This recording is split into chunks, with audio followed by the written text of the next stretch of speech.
Buenas tardes, profesor Ribotti. Muy buenas tardes, muy buenas tardes, nuevos colegas. Por favor, verifíqueme si me están escuchando bastante bien. ¿Me escuchan bien? Sí, doctor, sí se escucha bien.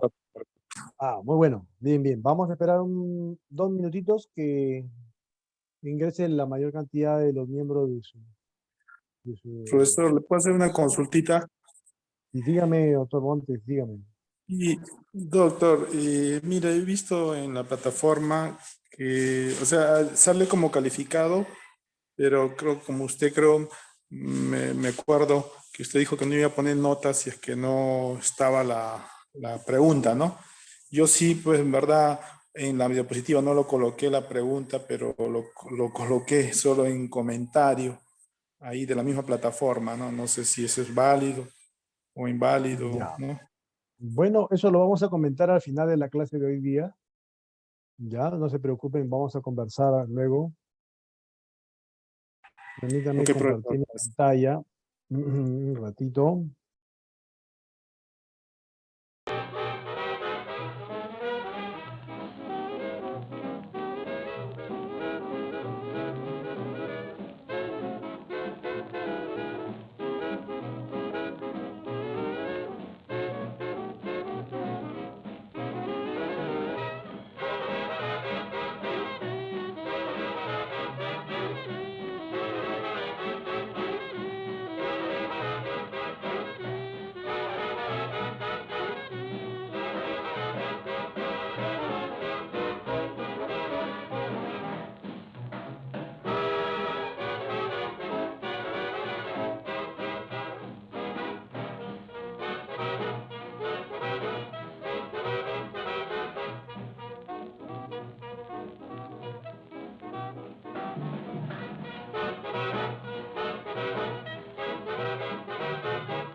Muy bien, muy buenas tardes, estimados colegas. Bienvenidos a la sesión de hoy día, la segunda sesión de nuestro curso de toxicología.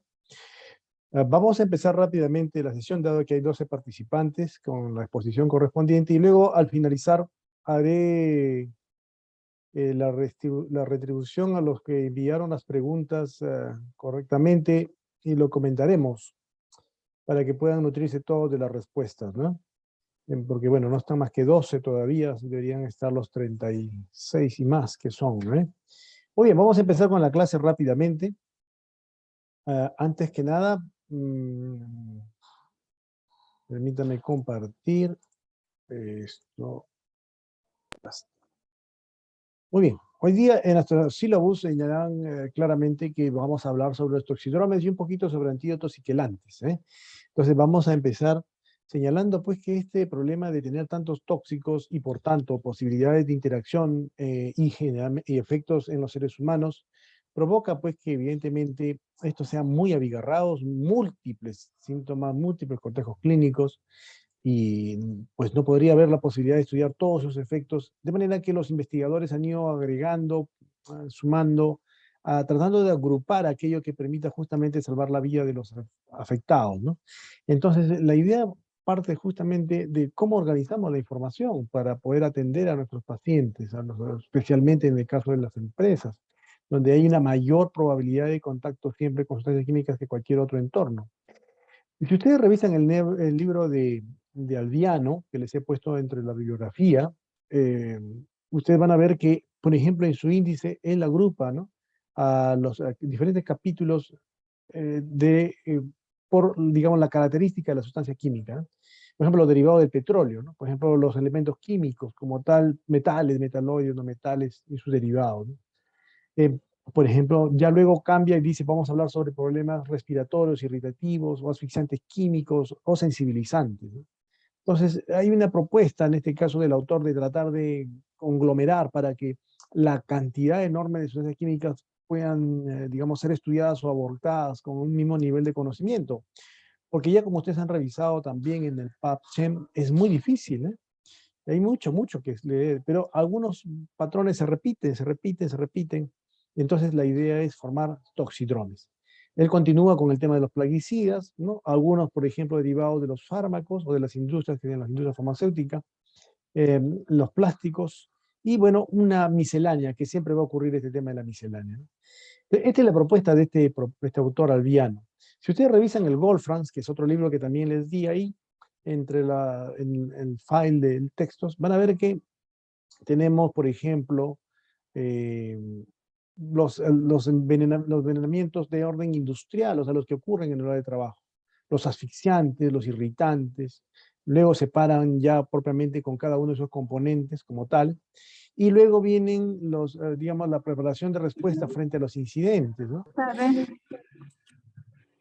Buenas tardes, ¿me están escuchando bien? Sí, Hay doctor, un se le escucha micrófono, claro. hay un micrófono que me parece está encendido también. Por favor, siempre apaguen sus micrófonos para poder tener rápidamente una buena comunicación, ¿eh? Bueno, luego él habla, por ejemplo, de las sustancias de abuso, ¿no? Y hace un pequeño listado de las más frecuentes, aborda luego los metales.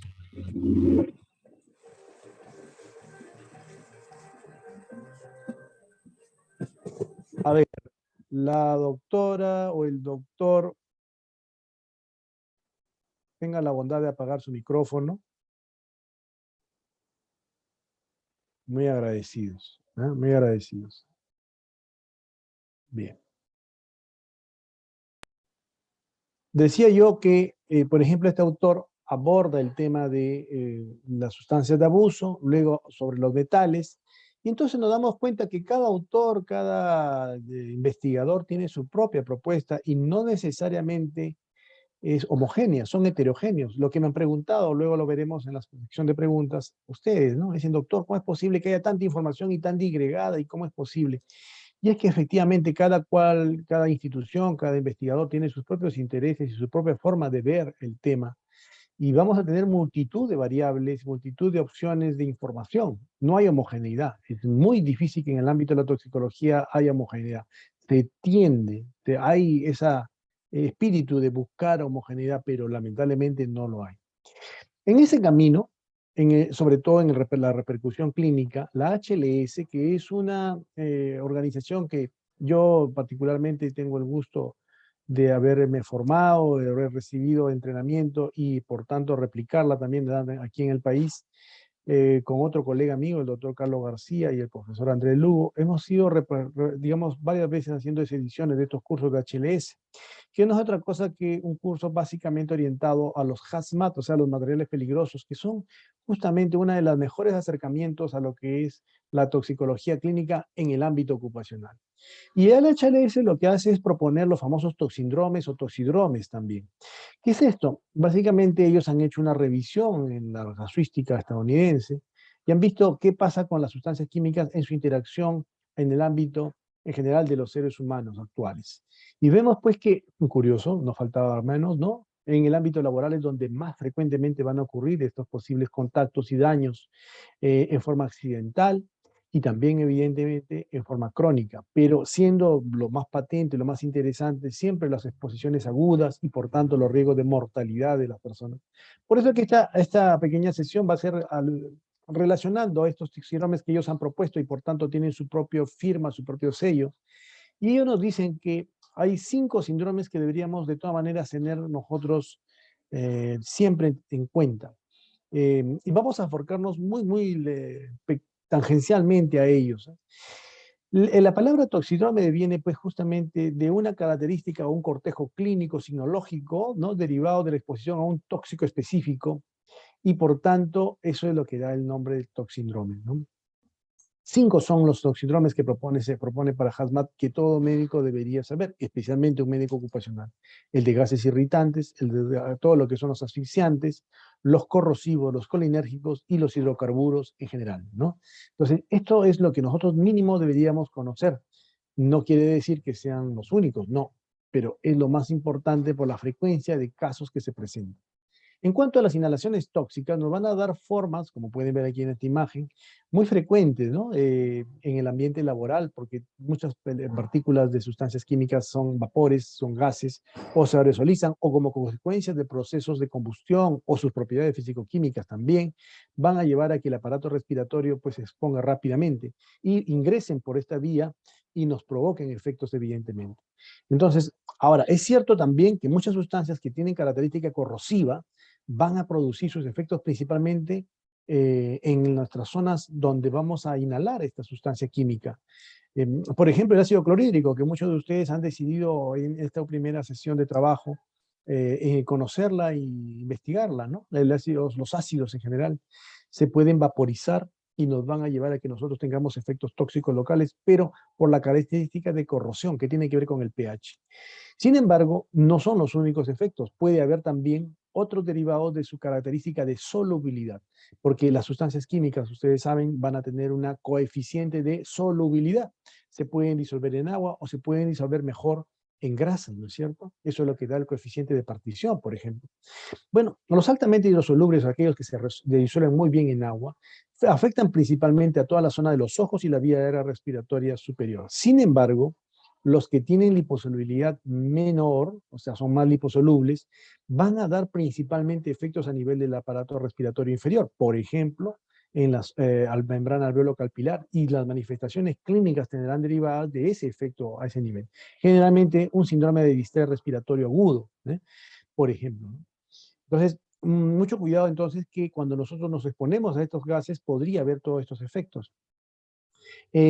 Por ejemplo, dentro de los gases hidrosolubles, altamente hidrosolubles, tenemos al amoníaco, el formaldehído. Nosotros lo hemos padecido, por ejemplo, en la Facultad de Medicina, cuando hemos quedado directamente en los cadáveres, ¿no? Que están preservados en formol. Hemos sufrido mucho del efecto derivado de esta evaporación, de esta emanación de este solvente, que es líquido, pero que se vaporiza por sus características intrínsecas.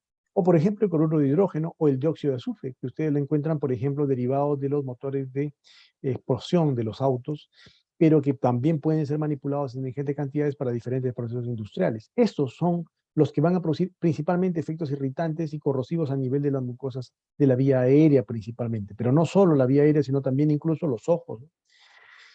En ejemplo de la solubilidad intermedia está el cloro, el gas cloro que lo utilizamos bastante en qué, en procesos, por ejemplo, en todo lo que es la sanitización del agua, la potabilización, ¿no es cierto? Usamos cloro.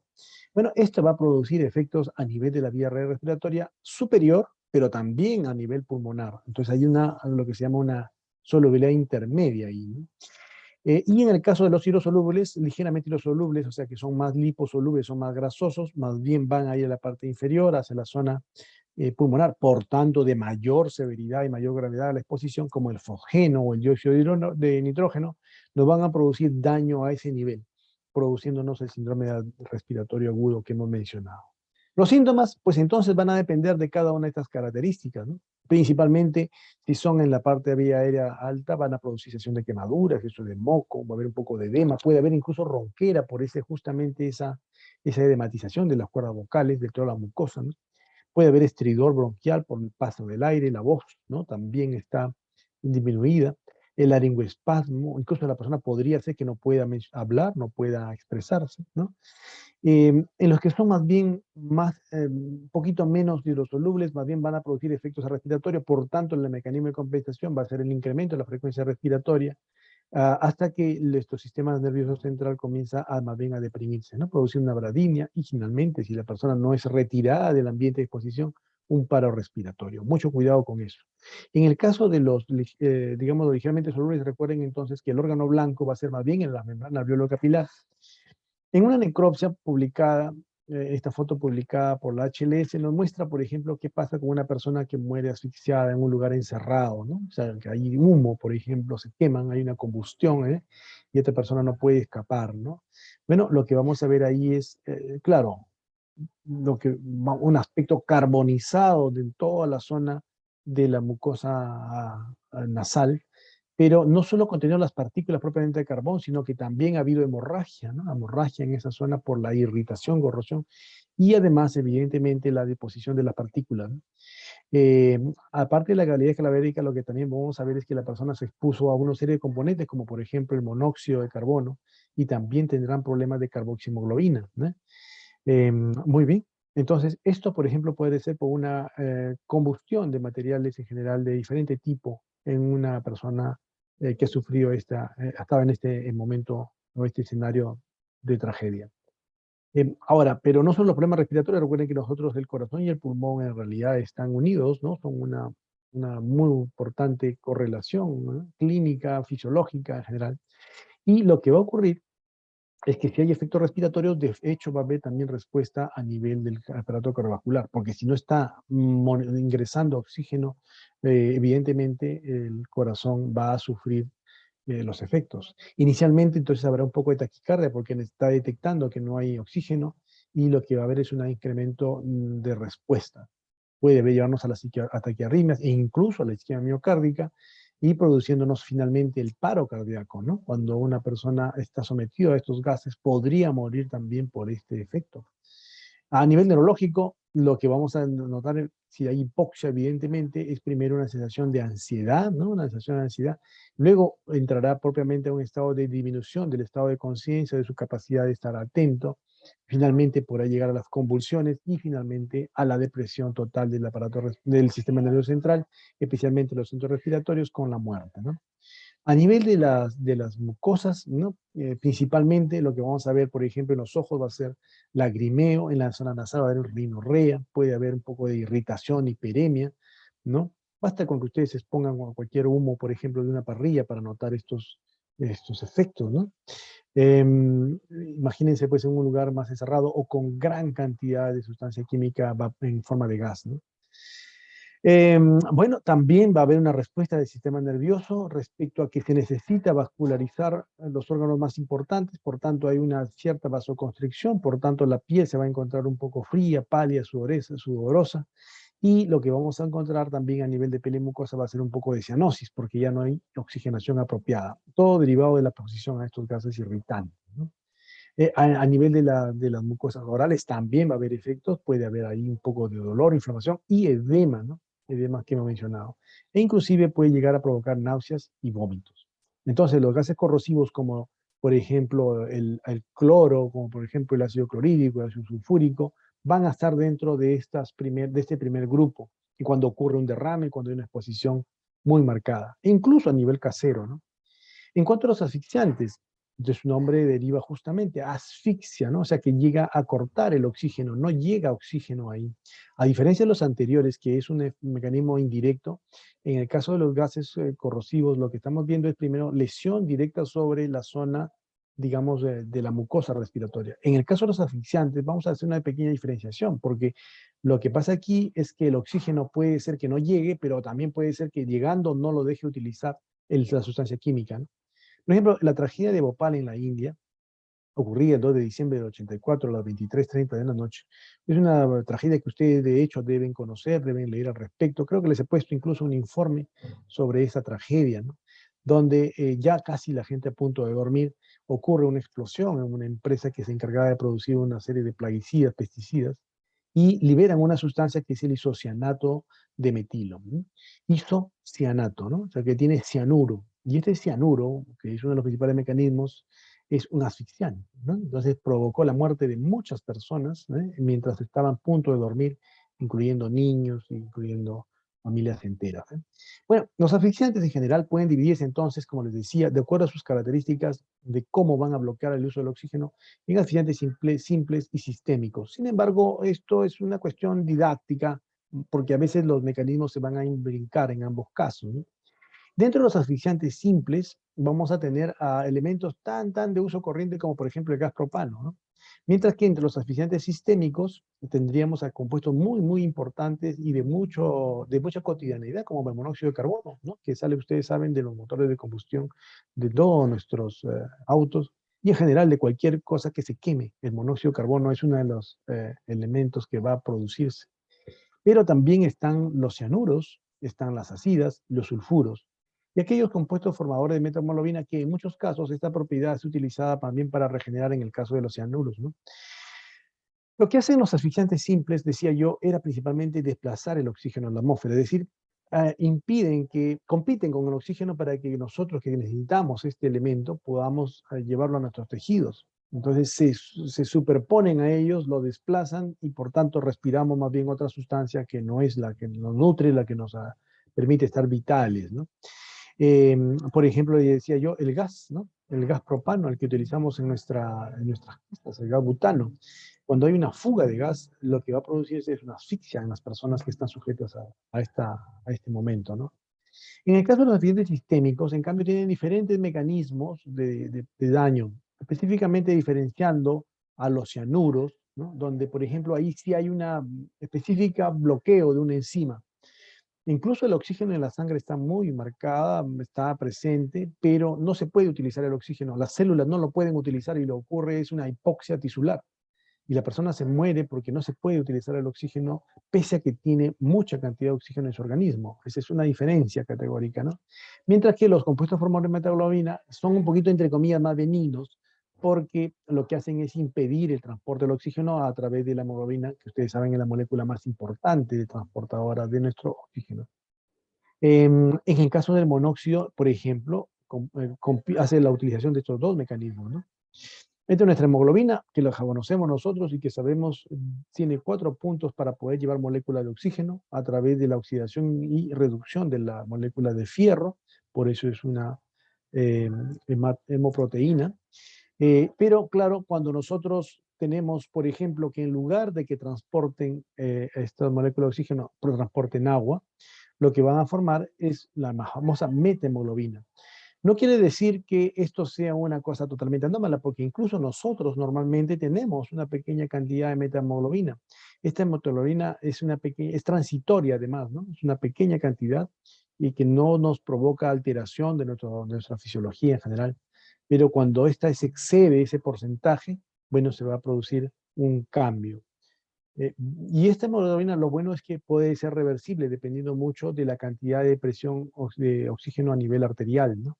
Porque estos se desplazan. Felizmente no tienen enlaces muy densos entre las moléculas de fierro y la molécula de agua y por tanto se pueden liberar fácilmente, ¿ya? En cambio, la carboximoglobina es mucho más difícil, ¿no? ¿Por qué? Porque en lugar de que se ponga oxígeno, lo que vamos a poner ahí es monóxido de carbono. Este monóxido de carbono, por tanto, ahora la hemoglobina es carboximoglobina, ya no permite, está mediante un enlace un poco más difícil. Doctor Cristian Risco, está rayando la pantalla. Por favor, tengan cuidado. Ok.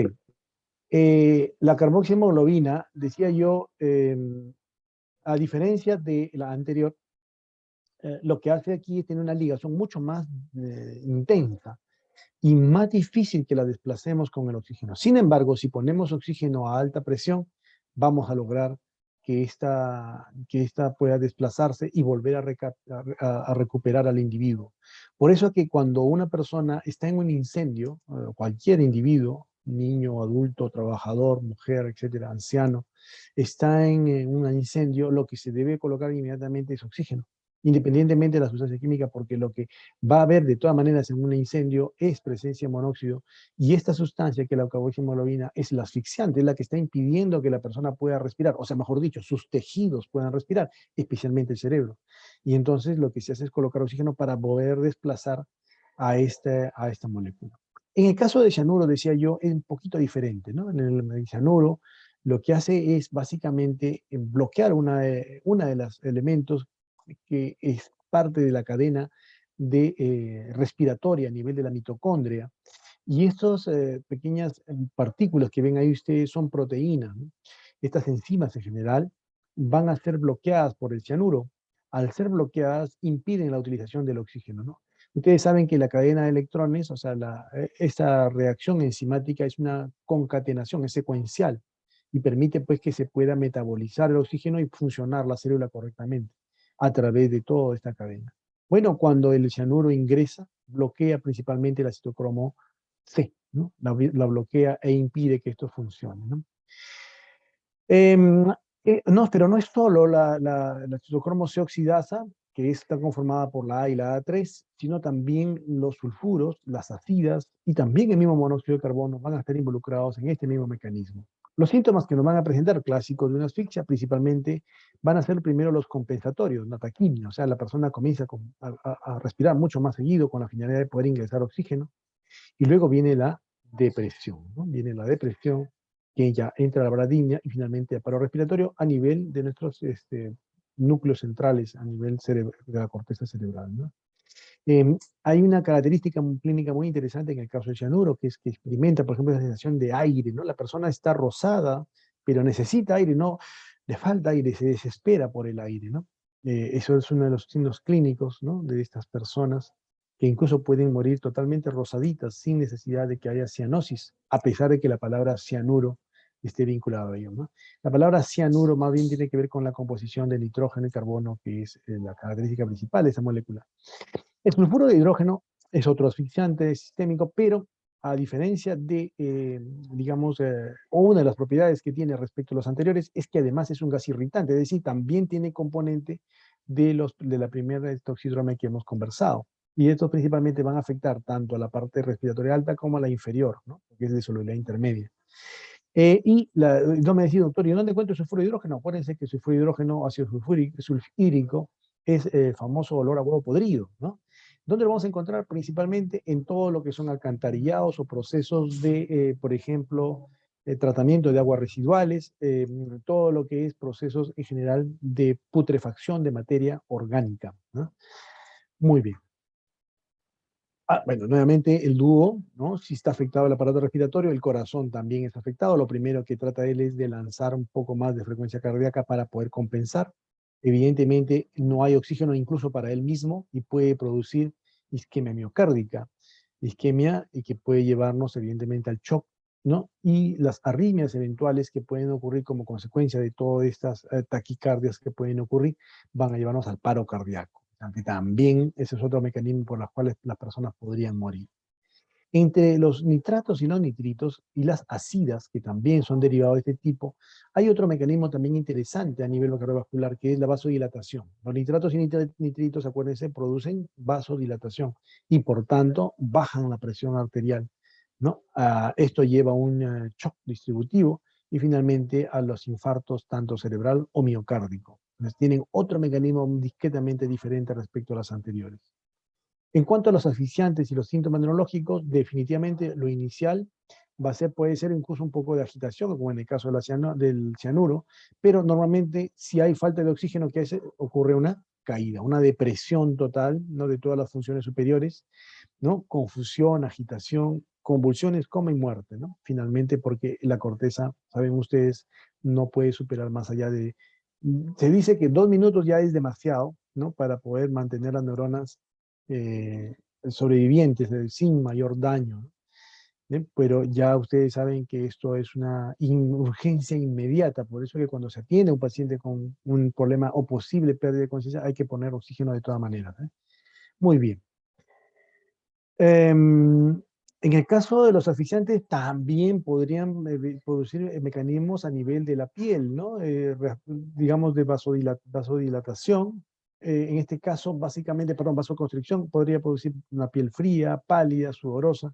Pero en el caso de las asfixiantes simples, recordar que va a formarse la famosa cianosis, es decir, un indicativo de la asfixia es la coloración de nuestras uñas y de nuestras zonas periorales, eh, con una ligera tinción cianótica, ¿no? Entonces, esto debido principalmente a la presencia de entre un 20 a 30% de oxihemoglobina, o quizás hasta un 10% de metaglobina, cuando esto máximo puede ser 1%, ¿no? Por ejemplo, acá pueden una fotografía de la misma HLS que nos muestra la cianosis periférica, la podemos observar muy nítidamente en las zonas periunguiales, ¿no? Y las mismas uñas, evidentemente, ¿no? Cuando una persona se expone a monóxido de carbono, por ejemplo, muy frecuente cuando las personas tienen una intención suicida y se quedan dentro del carro con el motor prendido, bueno, la persona va a quedar, pues primero pierde la conciencia y va a quedar apoyado sobre una zona normalmente, pues donde cae el cuerpo. Bueno, y una de los signos de hipoxia tisular que va a llevar a diagnosticar esto es, por ejemplo, lo que están viendo en pantalla, ¿no? Es una gran flictena, ¿no? Un acúmulo de la extravasación del líquido intracelular. Esto habla de la hipoxia del tejido, evidentemente, ¿eh? Muy bien. El otro toxidrome son los corrosivos, ¿no? Los corrosivos son sustancias que también son de uso industrial. Aquí en la fotografía vemos un uso militar prohibido y vedado por una serie de leyes de la guerra, ¿no? De la paz y la guerra, entre comillas, donde se ha prohibido el uso de estas sustancias, como por ejemplo el fósforo, ¿no? Pero los corrosivos tienen que ver con la capacidad pues, de destruir, de generar nuestras proteínas, en general todo lo que puede hacer tejido biótico, y se deriva principalmente de las características del pH, ¿no? Todas aquellas que están por fuera de nuestro pH neutral, ¿no? 7.4 son considerados ácidos y los que están superando el 7.4 son considerados bases. De hecho, los extremos son los más agresivos, ¿no? Por ejemplo, el ácido sulfúrico, ¿no? En el extremo de lo que sería el pH ácido, como también todo lo que es, por ejemplo, la soda cáustica en el extremo alcalino. Pero no solo quedan ahí, sino que hay una serie de agentes oxidantes, como por ejemplo el peróxido de hidrógeno, ¿no? Que se utiliza como un excelente desinfectante a nivel hospitalario, por ejemplo. No queda nada, pues, porque efectivamente es corrosivo y destruye la vida, ¿no? Pero se puede utilizar como un buen desinfectante con precaución. El fósforo blanco que hemos mencionado que se usa como forma de guerra, y en general todos van a producir los efectos principalmente locales porque lo que hacen es, a ver, alguna participación. Doctora Lescano, doctora Lescano, Sí, doctor. tu micrófono prendido. Sí, disculpe. Bien. Decía yo, producen efectos locales porque evidentemente como consecuencia del contacto, el pH totalmente fuera de nivel nos va a provocar la famosa necrosis, ¿no? Y en el caso de los ácidos será la famosa necrosis coagulativa, y en el caso de las bases será la necrosis licoefectiva, que hacen una diferencia, ¿no? Una discreta diferencia. En el caso de la necrosis de los ácidos forma una especie de placa, ¿eh? Lo que es el coágulo en la zona donde se produce. Esto se ve muy bien, por ejemplo, cuando las personas ingieren ácido sulfúrico como una intención suicida, ¿no? Entonces todo el tracto digestivo está totalmente, aparte de hemorrágico, necrosado, pero de una color oscuro, una costra, ¿no? Y esto es importante porque impide que el ácido continúe con otros tejidos más profundos produciendo el daño. En cambio, las bases no. Las bases más bien destruyen todo y penetran, ¿no? Como que van avanzando, avanzando, avanzando y pueden llegar a ser una mayor profundidad de la lesión o del tejido que nosotros podamos haber expuesto.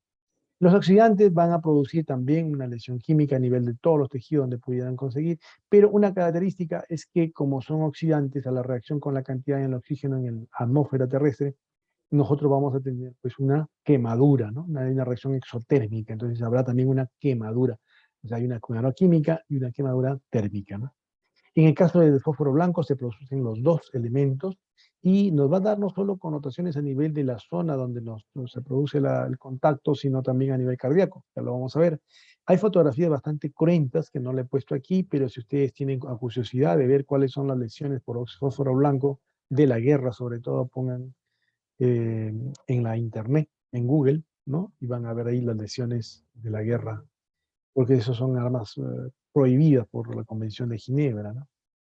Ahora, estos corrosivos no solo producen daño a nivel de la piel, que es lo más notable, más evidente, sino también si se respiran van a producir efectos a nivel de toda la vía aérea, ¿no? Produciendo los efectos que hemos mencionado. Y si afecta el aparato respiratorio por este tipo de, los gases se vaporizan, en general se inhalan, bueno, van a producir esa lesión en el aparato respiratorio y va a haber una respuesta porque ya no estaría captando la misma cantidad de oxígeno, ¿no? Entonces hay una taquimia, pero si persiste la exposición, la persona finalmente fallece. La respuesta del aparato cardiovascular, la misma que las anteriores, principalmente porque no está llegando aporte de oxígeno.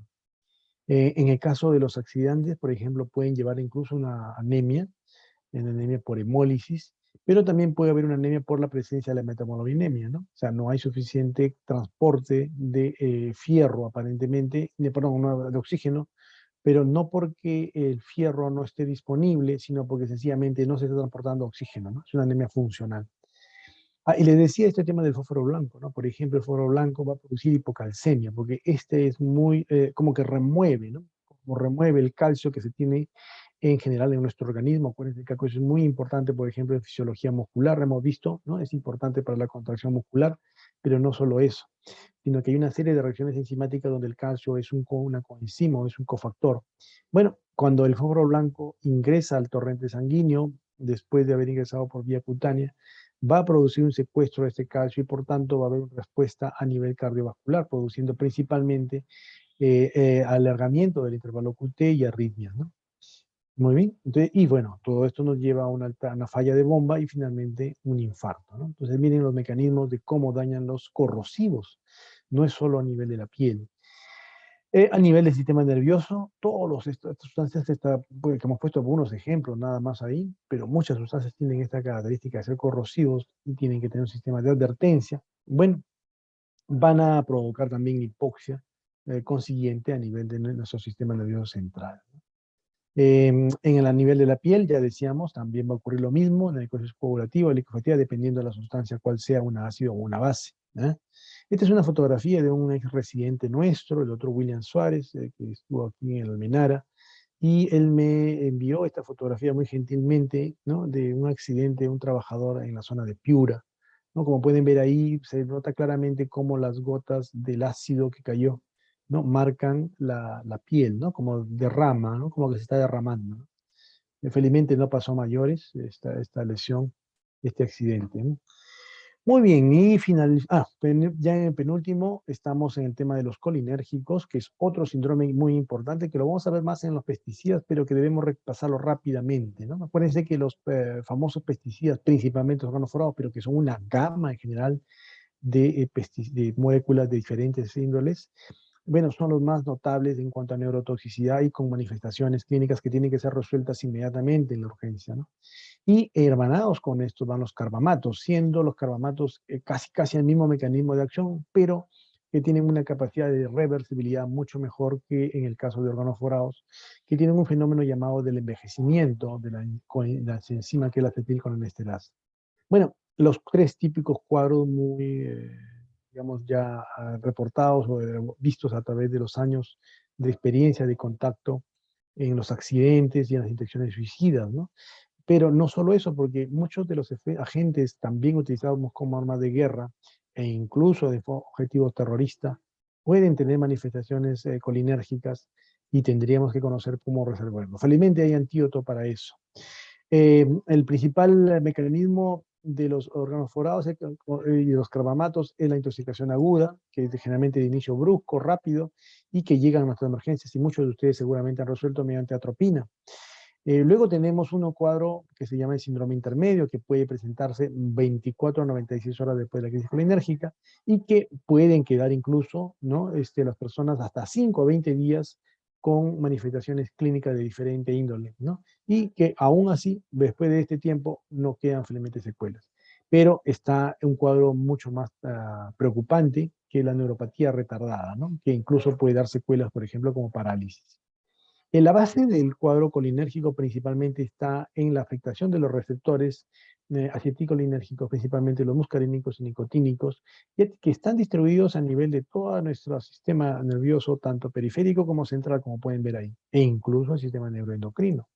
Y esta presencia de estos, digamos, receptores muscarínicos y nicotínicos son los que van a dar el dramatismo del cuadro de órgano fosforado, ¿no? Entonces, y no está mediado solo por una afectación de uno de los sistemas nerviosos autónomos, sino también por el simpático y parasimpático. Por eso que podrían haber síntomas contradictorios. Y esos síntomas ustedes ya lo conocen desde mucho tiempo atrás, ¿no? Clásicamente la miosis, ¿no? La miosis muy característica del diagnóstico de intoxicación por fosforados, pero que, por ejemplo, pueden ver que si más bien se afectan los receptores nicotínicos, puede haber midriasis también, así que no es solo exclusivo, ¿no? Y bueno, HLS ha hecho una mnemotecnia para recordarnos cómo podríamos caracterizar al síndrome muscarínico o al nicotínico, ¿no? Si es muscarínico es la palabra dumbbells, ¿no? Que viene de diarrea, micción, miosis, bradicardia, broncorrea, emesis y lagrimeo, mientras que el nicotínico son los días de la semana en inglés, ¿no?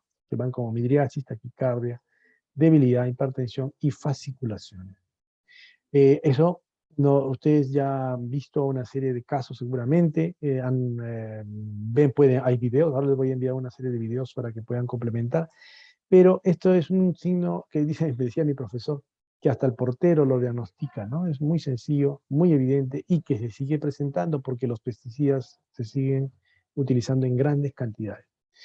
Y Y bueno, finalmente el último toxidrome es el de los hidrocarburos en general, ¿no? Hidrocarburos, ¿qué tiene que decir? Derivado del petróleo, todo lo que sea derivado del petróleo, que es una gama enorme de sustancias químicas, los alifáticos, los aromáticos, los halogenados son probablemente los más importantes, ¿no?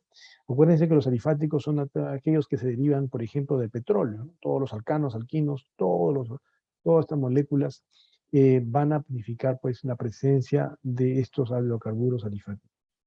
Y los aromáticos más bien son aquellos que tienen un anillo bencénico, ¿no? Que también está por ejemplo, dentro del petróleo, está en los anillos bencénicos, pero no solo son el anillo bencénico, son una familia enorme de cantidad de sustancias aromáticas.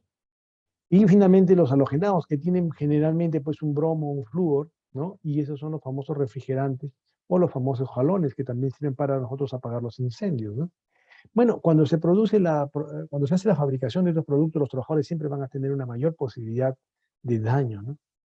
Y lo que vamos a ver en ellos es los característicos síntomas asfixiantes simples, o sea, todo lo que hemos revisado en la primera parte, y pueden esta asfixia llevar, pues, evidentemente, a las famosas arritmias. Sin embargo, los hidrocarburos tienen una característica muy especial, que aumentan la posibilidad de que uno tenga una arritmia, como consecuencia que disminuyen el umbral del corazón a las catecolaminas endógenas, es decir, a las nuestras propias, ¿no? A la adrenalina, la norepinefrina, la dopamina, hacen que el corazón se hiperestimule, ¿no? Mucho más fácilmente y por tanto nos puedan producir una arritmia y por tanto también un infarto, ¿no? Y finalmente, a través de otro neurotransmisor que es el GABA, mediante la unión con este complejo GABA, a través de un receptor específico y los canales de cloruro, van a producir pues una narcosis, ¿no? Por eso es que acuérdense ustedes que los hidrocarburos nos dan una tendencia al sueño, ¿no? A la depresión del sistema nervioso central. Entonces, a nivel respiratorio, asfixia. A nivel del sistema nervioso central, principalmente narcosis, depresión respiratoria, a nivel de todos nuestros centros respiratorios de nuestra corteza y finalmente para respiratorio, ¿no? Pero otra cosa muy interesante en el tema del síndrome de los hidrocarburos es el tema de que normalmente las personas pueden tener una irritación, pueden haberlo bebido y tienen una tendencia a digamos, al náusea y el vómito, pero al momento de hacer náusea y vómito puede ocurrir una aspiración. Y al ocurrir la aspiración de una sustancia como un hidrocarburo, lo que se va a producir es una neumonitis, ¿no? Una neumonitis química, con todas las complicaciones, llevando incluso hasta un edema agudo de pulmón y evidentemente las complicaciones derivadas de una sustancia exógena en un lugar donde no deberían estar, donde además es muy difícil retirar. Y por tanto llevan al paro respiratorio y es una de las posibles complicaciones de la síndrome de los hidrocarburos, ¿eh? Muy bien. Entonces, acá hay un poco más sobre el tema de lo que es la correspondiente parte de contraparte del aparato respiratorio, tema cardiovascular, donde se puede producir finalmente las arritmias y el infarto. Sistema nervioso, hemos dicho narcosis y depresión, coma y finalmente la muerte podría provocar. Muy bien, esta es la primera parte de lo que es los toxidromes. De hecho, en las siguientes sesiones vamos a tratar de englobar a las sustancias químicas por sus, digamos, mayores repercusiones laborales. Por ejemplo, el tema luego viene de todo lo que es neurotóxicos.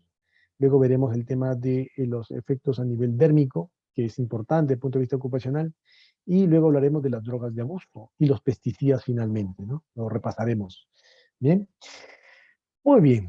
Vamos a la segunda parte, que es antiociquilantes, que en realidad es un recordar y un poner sobre los puntos sobre las sí, porque en realidad antiociquilantes para las 15.000 sustancias químicas industriales que se tienen no las hay, ¿no? O sea, la lista de antiociquilantes es pero muy reducida, pero es importante que ustedes la conozcan. El Goldfrans les hace ahí a ustedes un listado, ¿no? De cuáles serían las principales sustancias que deberían conocer en todo caso como herramientas frente a sustancias específicas, porque no es para todas las sustancias, ¿no?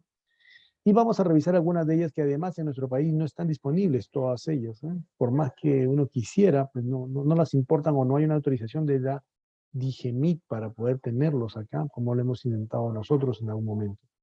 Bueno, importante frente a una intoxicación que pudiera ocurrir, determinar si el antídoto primero existe y segundo, si se encuentra disponible en cantidad suficiente. Eso es una cosa importante porque si usted está En el ambiente de trabajo tiene un posible contacto o accidente con sustancias que son asfixiantes, corrosivas, colinérgicas, usted mínimo debería tener un kit con todas estas sustancias antidóticas que van a prevenir el fallecimiento o la complicación del cuadro del paciente, ¿no? Pero también es muy importante que se conozca cuáles son sus indicaciones correctas, pero también sus contraindicaciones, posibles complicaciones y, claro, importantísimo, las dosis y la vía de administración. El HLS nos señala aquí claramente, ¿no?, cómo nosotros, un listado tanto de los antídotos como de los tóxicos con los cuales podría servir, ¿no?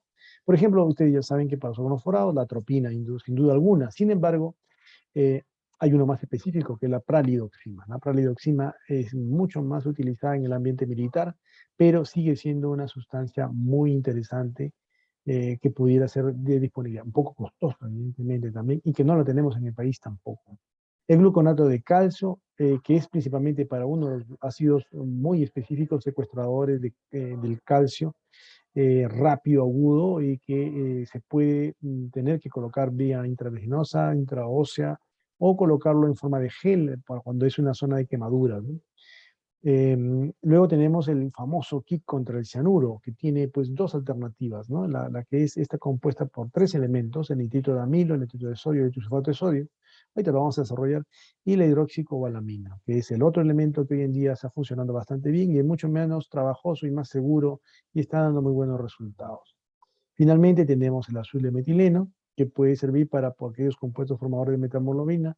Y finalmente la piridoxina para el caso de sustancias como las hidracinas, que son casos muy raros o muy contados que pudiera ocurrir una intoxicación ocupacional. Entonces es importante recordar, ¿no?, qué antídoto para qué tóxico. Recordar que no necesariamente toda exposición necesariamente va a tener que utilizar un antídoto, porque no necesariamente es intoxicación. A veces simplemente solo retirando al individuo y llevándolo a un área más ventilada se ha evitado la intoxicación.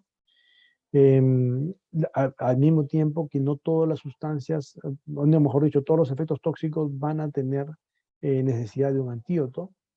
Y finalmente que los antídotos también tienen riesgos, ¿no? Riesgos y pueden traer complicaciones. Así que mucho ojo. Y esto también se va a traducir igual para los quelantes, ¿eh? Entonces siempre se trata al paciente, no al tóxico. Pero ahí quiero diferenciar a lo que es antídoto de quelante, ¿no? Antídoto viene de estas imágenes que tienen que ver con el veneno, ¿no? Venenos, ponzoñas, ¿no? Eh, y la idea es que el antídoto bloquea el veneno, anula, desaparece el efecto de este veneno. Mientras que el quelante es una sustancia que viene justamente del griego kele, ¿no? Claw, o sea, garra. Y como pueden ver ahí a un cangrejo, una langosta, ¿no?, con sus garras, porque la forma en que tiene la molécula, la disposición histoisomérica de esta molécula, que es el quelante, en este caso el etacalcio, va a permitir que la molécula objetivo se quede, se fije y esté detenida por una serie de enlaces covalentes, como puentes de hidrógeno en muchos casos, ¿no?, como pueden ver ahí. Entonces, esto es muy importante a diferenciar del antídoto del quelante. El quelante lo que hace es retener la partícula, y una vez que la retiene, lo único que tiene que hacer es tratar de sacarla, ¿no?, por vía renal, ¿no? Es una diferencia. En cambio, el antídoto lo que hace es anular el veneno, ¿no?, desaparece o le quita la función, ¿no? Y esto es muy importante de recordar porque nosotros vamos a tener nuestro medio laboral, medio ocupacional, mucha relación con los metales. Y hay mucho que se habla de que dar quelante, dar quelante, dar quelante, dar quelante. No se soluciona así el problema toxicológico cuando hay un problema de varios trabajadores. Dar quelante no es la solución, es colocar la solución en la fuente contaminante. Ahí está la solución, que esto se encierre, se reduzca, se minimice, que se use equipo de protección personal, que se ventile bien el área. Y no es que yo le voy a dar a mi trabajador quelante para sacarle la sustancia que ya ingresó, porque definitivamente no podemos controlar la magnitud de daño que va a haber en cada una de las biomoléculas. Pero una característica muy importante es que nuestras biomoléculas, nuestra conformación especialmente proteica y nuestras enzimas, tienen estos terminales que ven ustedes ahí, ¿no? Los azufrados, que son precisamente los tioles, los sulfidrilos, los amonios y los fosfatos. Bueno, todos estos terminales están muy ávidos de ser, digamos, están buscando a quien acoplarse. Y las sustancias tóxicas, como los metales, les gusta estos terminales, se pegan a estos terminales. Entonces se pegan y mediante enlaces bastante densos. Entonces, ¿cómo retirar eso? ¿Cómo romperlo? Justamente esas son las propiedades de los quelantes. Entonces, los quelantes Va a haber de varios tipos en este artículo del año 2010, que es un poquito antiguo, pero no deja de ser vigente.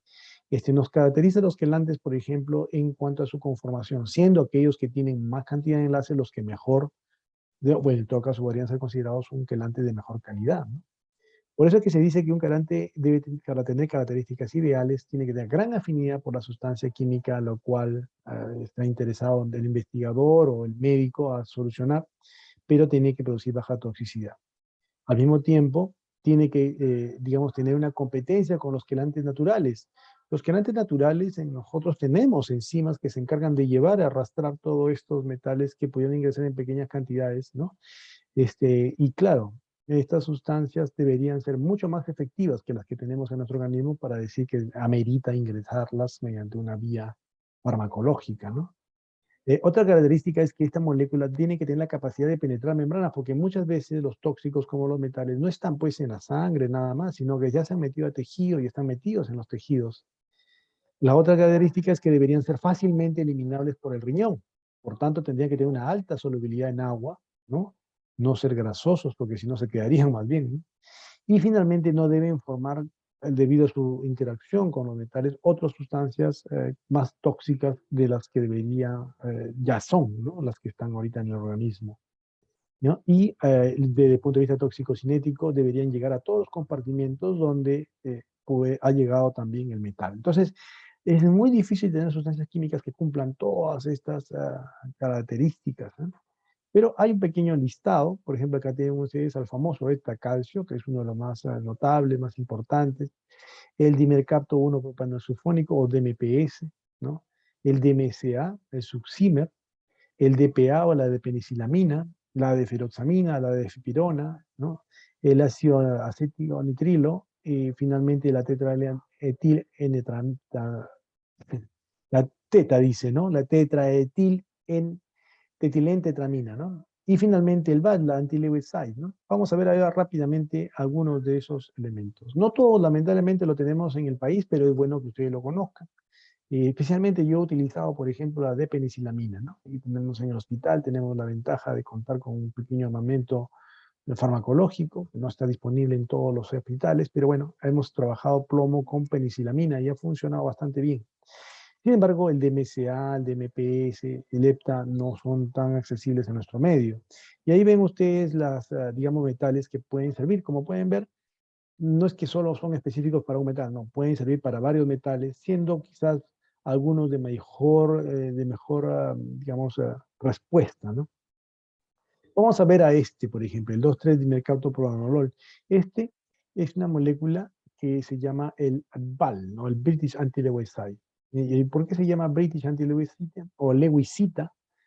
Porque finalmente esta molécula es lo que se llama una especie de arcina, ¿no? Fue investigada por este párroco, Julius Arthur Newland, en el año 904, y cuando en el año 18 los alemanes, a través de este capitán Lee Lewis, logran obtener esta información de esta investigación, la llevan para convertirla en un arma, una arcina, ¿no es cierto?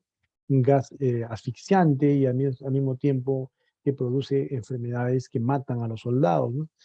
Bueno, entonces tuvo que el otro lado, los aliados, en este caso el Sir George Arthur Stocking, fueron los que inventaron la sustancia quelante para poder contrarrestar el efecto de la visita. En realidad lo que estaba buscando era un antídoto.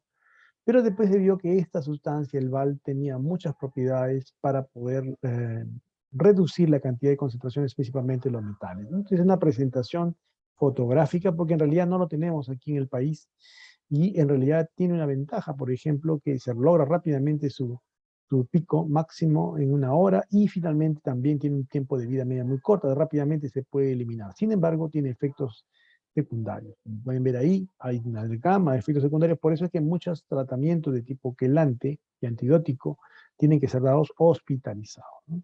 Algunas contraindicaciones específicas que pueden presentarse para esta sustancia, ¿ya? El calcio, más bien, aquí sí hay experiencia, especialmente a nivel pediátrico, se ha utilizado esto en los niños hospitalizados con manifestaciones neuropáticas o del sistema nervioso central, ¿no? Por toxicidad de plomo. Y es una ventaja porque se elimina muy bien por el riñón y se puede dar, ¿no? Digamos, en varias dosis repetitivas. Sin embargo, hay contraindicaciones, como por ejemplo que las mujeres gestando o que tenga la persona una disminución de su función renal, porque se habría un mayor tiempo y una mayor posibilidad de eliminarlo, ¿no? También en casos de hepatitis, ¿no? O que tenga, bueno, necesariamente una respuesta inadecuada a nivel hepático, ¿no? Por eso que el hígado se acumula sustancias que se encargan de metabolizar todo esto. Luego tenemos el DMPS o el dimecarto succínico, que es aprobado también por la FDA para dárselo incluso a los niños, ¿no? Pero tiene una gran capacidad por el plomo principalmente. Y se pueden dar incluso combinados con el etacalcio para casos muy importantes o severos de neurotoxicidad, ¿no? Muy bien, esto, bueno, ustedes ya lo van a ver con detalle, solo para mencionarles, pero recordar que muchos de estos efectos, perdón, muchas de estas sustancias tóxicas, perdón, quelantes, tienen un efecto tóxico que es el efecto rebote, ¿no? El efecto más bien donde a veces el nivel de sangre que tenía una determinada cantidad se incrementa bruscamente y eso puede producir efectos agudos muy notables. Yo lo tuve la oportunidad de investigarlo y de verificarlo, por ejemplo, ¿no? De manera que este efecto en muchas de las sustancias quelantes obliga a que se tenga que aplicar las terapias de quelación hospitalizado y con monitoreo, ¿no? Con mucha precaución, ¿no? En el caso del plomo, por ejemplo, se puede, acuérdense que las sustancias químicas que se van ingresando progresivamente no es que van a estar todo el tiempo en la sangre, sino se van distribuyendo en los diferentes tejidos y ahí se forma una especie de almacén. Y cuando ingresa una sustancia quelante, lo que hace la sustancia quelante es tratar de sacarlo del torrente sanguíneo, pero no solo del torrente sanguíneo, sino también de los tejidos. Eso lleva a que hay un desplazamiento de la sustancia al torrente sanguíneo y provoca un incremento. La D-penicilamina, ¿no? Es uno de los elementos más sencillos que yo he utilizado, decía, lo utilizan más bien los reumatólogos como tratamiento antirreumatoideo. Y bueno, tenemos una pequeña cantidad y hemos utilizado esto para darlo a las personas que tenían problemas serios de neuropatías del plumbismo. Y funciona bastante bien, pero también tiene sus efectos igual de rebote y puede haber un cruce de reacción alérgica si aquellos tienen problemas, por ejemplo, de alergia a la penicilina, ¿no? De mucho ojo con eso, ¿ya? Y se tienen que hacer monitoreos pues al 1, al 14 y al 28 días para ver cómo efectivamente funciona, porque se puede dar hasta por 14 días en total y debe haber un resultado, ¿no? Sin embargo, también tiene sus contraindicaciones, ¿eh? Cuando el nivel de plomo se excede, ¿no? Más bien se tiene que suspender, porque quiere decir que la persona ha estado mucho tiempo expuesta y tiene altos almacenes de plomo en sangre, ¿no? O porque se pueden producir efectos a nivel hematológico o a nivel del riñón, ¿no? Produciendo daños renales, ¿no? Por eso que la ética nos dice que si se va a dar quelación, tiene que ser hospitalizada. En cuanto a los antídotos, ¿no? Que habíamos dicho ya la diferenciación en que un antídoto principalmente es para producir el bloqueo o la anulación del efecto de la sustancia, quizás el más notable sea la pralidoxima, ¿no? Esta es la sustancia que realmente anula, retira, bloquea a la sustancia organofosforada que ha ingresado y se ha unido a la acetilcolinesterasa. Los militares lo utilizan bajo esta forma, ¿no? Mediante inyectores, porque acuérdense que ustedes que los gases químicos, muchos de los gases químicos que se usan en el ambiente militar son derivados organofosforados, ¿ya? Y estos agentes pues van a requerir que los afectados pues inmediatamente en acción tengan que recuperar su vida. Y estas son la forma en que pueden ellos colocarse, ¿no? Intramuscularmente, rápidamente, inyección primero de atropina y luego de pralidoxima. El otro antídoto bastante bueno y efectivo es el famoso kit contra la intoxicación más grave y severa, que es la intoxicación por cianuro. Ya decíamos que finalmente bloqueaba la citocromo C y la A3. Esta impide la utilización del oxígeno. Y lo que se puede utilizar ahí es una combinación de 3 sustancias, ¿no? En el primer caso, el nitrito de amilo, que viene en forma de presentación de cápsulas inhaladas, y luego ya el nitrito de sodio que se da por vía intravenosa. Y se complementa con el tiosulfato de sodio que permite ya, una vez transformado y retirado ese cianuro circulando en sangre, convertirlo en un elemento que se llama digamos, un tiosulfato, se combina con el cianuro y nos da un cianato, un tiocianato que se puede eliminar por vía urinaria. Más o menos esta es la secuencia. Ahí tienen ustedes una imagen de lo que son las ampollas inhalatorias de nitrito de amilo y se puede utilizar, ¿no? Este es el mecanismo de detoxificación. Básicamente se forma un tiosulfato y se deriva en un tiocianato mediante la enzima de la rodanasa. Sin embargo, la nueva investigación ha demostrado que la hidroxicobalamina funciona bastante bien también y se ha considerado dentro del listado del HLS como un muy buen antídoto para la intoxicación por cianuro, ¿no? Y en realidad, solo aquellos que tuvieran una rarísima alergia a la hidroxicobalamina, que es una vitamina en realidad, pues podrían tener esta contraindicación, pero en general se puede aplicar para los cianuros, para los compuestos cianogénicos y en general para personas que han estado en víctimas de incendio, por ejemplo, donde ha habido materiales plásticos o recubrimientos, ¿no? Que derivados como poliuretanos, que generalmente tienen cianuro. En general, los plásticos tienen cianuros, ¿no? Bueno, la dosis de la isocobalamina puede darse en caso del adulto en 5 gramos y se pueden repetir una vez por respuesta transitoria incompleta y luego, digamos, vemos cómo evoluciona porque queda una serie de soportes, ¿no? O sea que no hay que tener miedo a la hidroxicobalamina en el caso de los cianuros. Esta es una presentación de una industria que intenta traer a nuestro país estos antídotos, por ejemplo, el Contratión y el Toxicar. El Contratión no es otra cosa que la praleucina y el Toxicar, que no es otro, es uno de los últimos que quiero mencionar como una excelente, digamos, medida, ¿no? Contra las intoxicaciones por vía digestiva principalmente. Bueno, pero a veces les dejo el link para que lo visiten y puedan consultar.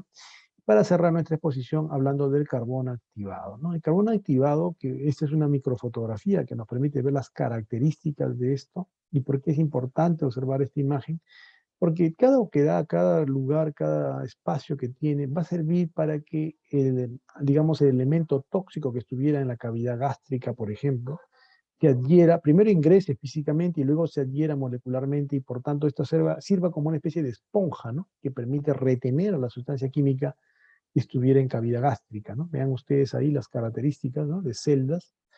Bueno, y este carbón activado evidentemente se puede hacer también de forma casera. De hecho, lo ideal es tener una dosis de carbón activado producido mediante una serie de procesamientos químicos farmacéuticos que permiten tener mayor afinidad por la sustancia química a la cual, digamos, está sometiendo al individuo. Se puede dar a los niños, especialmente cuando consumen elementos mediante vía digestiva, ¿no? Tóxicos, para reducir, ¿cuál es el objetivo? Reducir la absorción y que pase el torrente sanguíneo, ¿no? Y evidentemente a los adultos. O sea, este carbón activado es principalmente utilizado cuando la persona ingiere, ¿no? La sustancia química con fines suicidas, con fines, digamos, accidentes por descontrol o cuidado, ¿no? Entonces, esta es una sustancia que yo recomiendo mucho, que no le tengan temor, y creo que sí lo tenemos, además en el país sí hay. Y decía yo que se puede hacer de forma casera, porque en realidad no es otra cosa que materia vegetal quemada, calcinada, ¿no? Se va a producir estos mismos efectos, ¿eh? Y no es dañino, porque finalmente el organismo lo va a eliminar, lo va a botar. Acuérdense que lo que está tratando es de salvar una vida en el caso de una intoxicación con una sustancia muy severa, muy nociva para el ser humano, ¿eh? Muy bien. Am, hay preguntas en el chat. Me dicen aguas termales. El doctor Benítez me dijo, hablaba de las aguas termales por el tema de los azufres, me imagino, de los compuestos azufrados. Él está indicado en oftalmología para que banda, el calcio. Ah, bueno. Acá lo estamos viendo, pues, principalmente para, digamos, un fin antidótico, ¿no? La verdad es que no conozco ahí de la especialidad de oftalmología. Quizás nos pueda contribuir algo, doctor Benítez, sobre la aplicación del calcio. Efectivamente, hay una enfermedad que se produce que en las irritaciones crónicas, en los ojos muy dañados, se produce una capa de blanquecina y está indicado el ETA. Lamentablemente no hay unas gotitas que tienen EDTA, pero tienen baja concentración, ¿no? Lo ideal sería conseguir en mayor Claro, concentración, ¿no? ciertamente. Muchas gracias. Sí, en realidad, miren, nosotros en el tema toxicológico en el país estamos, yo diría que mm, ni siquiera en nivel de incipiente, ¿eh? Estamos en nada en realidad en toxicología, incluso en los hospitales, ¿no? Si nosotros hemos hecho el ejercicio en el Hospital Almenara, que es uno de los dos hospitales más importantes de la Seguridad Social a nivel nacional, para ver qué tóxicos, qué antídotos y qué agentes quelantes tenemos, y no hay pues, más que la penicilamina, ¿no? Y claro, los de uso cotidiano para cuestiones farmacológicas, ¿no? Dentro de los libros que yo les he puesto, ahí en la parte final aparece uno que dice Unitox, antídotos y quelantes, que creo que le mostré en la primera clase. Ahí tienen ustedes el listado de lo que podríamos encontrar en la armamentística, no, digamos, rutinaria de un centro hospitalario peruano, de qué sustancias podríamos utilizar y para qué agentes podríamos utilizar. Sin embargo, para el tema laboral, el que yo he encontrado en el campo, ¿no? En el campo, en el día a día, es el tema de la penicilamina, ¿no? La penicilamina, el cuprimine, le llaman aquí, ha sido una marca que incluso los propios trabajadores te la dicen, ¿eh? El cuprimine.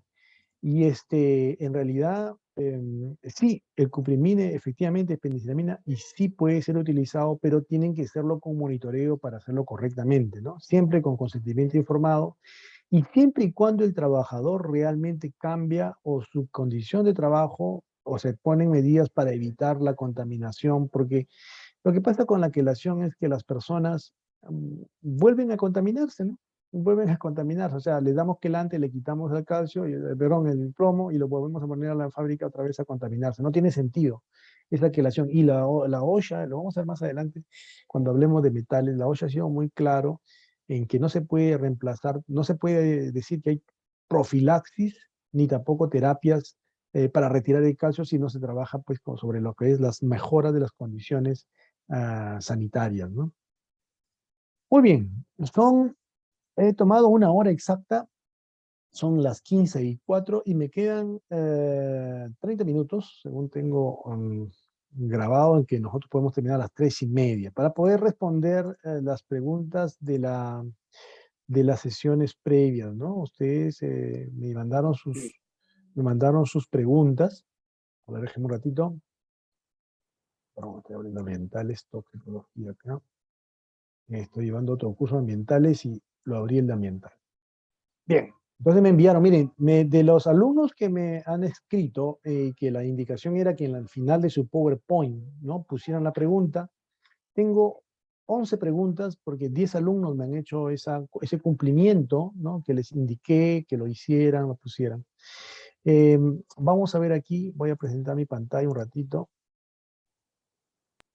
Bien, entonces yo he agrupado esas 11 preguntas en estos rubros. Vamos a ver, la idea era que la pregunta fuera principalmente orientada a la clase de la toxicocinética o de las tareas que han dificultado, ¿no? Que han traído complejidad, investigación. Me han preguntado por el WhatsApp, me dijeron, doctor, ¿qué significa todas esas letritas, ¿no?